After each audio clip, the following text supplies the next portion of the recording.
On attend souvent des ados à 15-16 ans d'avoir déjà un projet professionnel extrêmement bien défini. Moi, je savais pas quoi faire. Et j'avais pas envie de travailler, j'avais pas envie d'étudier. Du coup, mon entrée au lycée a été un échec. En tout cas, a été une première étape dans mon parcours.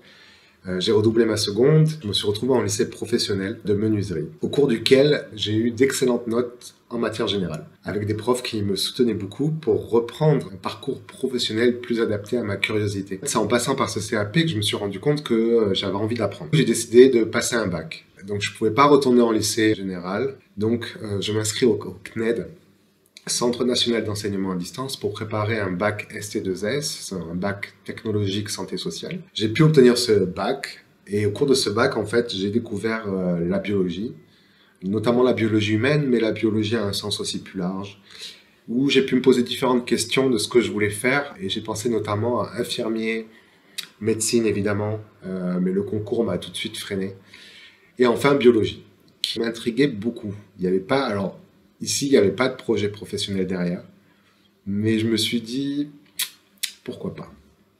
Pourquoi pas? Et en fait, me voilà en biologie sans projet professionnel.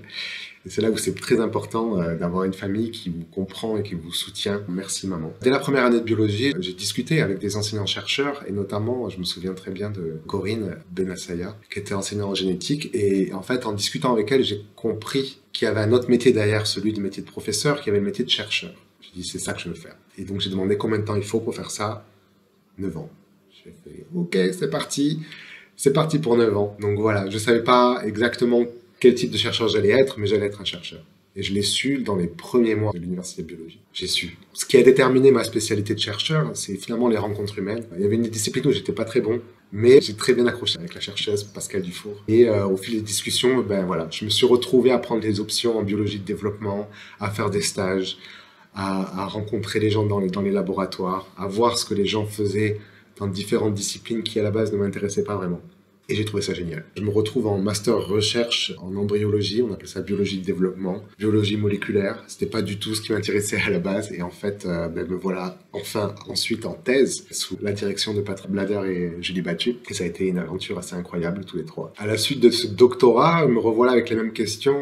Qu'est-ce que je veux faire maintenant? Pendant 1 an et demi, j'ai démarché des laboratoires et je me suis posé la question de quel type de carrière je voulais développer, qu'est-ce que je voulais faire. Et c'est pas si simple que ça. Je suis très curieux, je voulais aller au-delà de l'embryologie, de la biologie de développement. Je me suis posé des questions, qu'est-ce que j'aime? J'aime les neurosciences, donc tout ce qui touche aux neurones, au cerveau, au comportement, mais avec une vision assez moléculaire. Et finalement, l'océan, qui a pour moi, au-delà même de la science, dans ma vie, c'est quelque chose de très important, la mer. Et c'est comme ça que je me suis retrouvé 1 an et demi plus tard à faire de la recherche en neurosciences marines en Israël.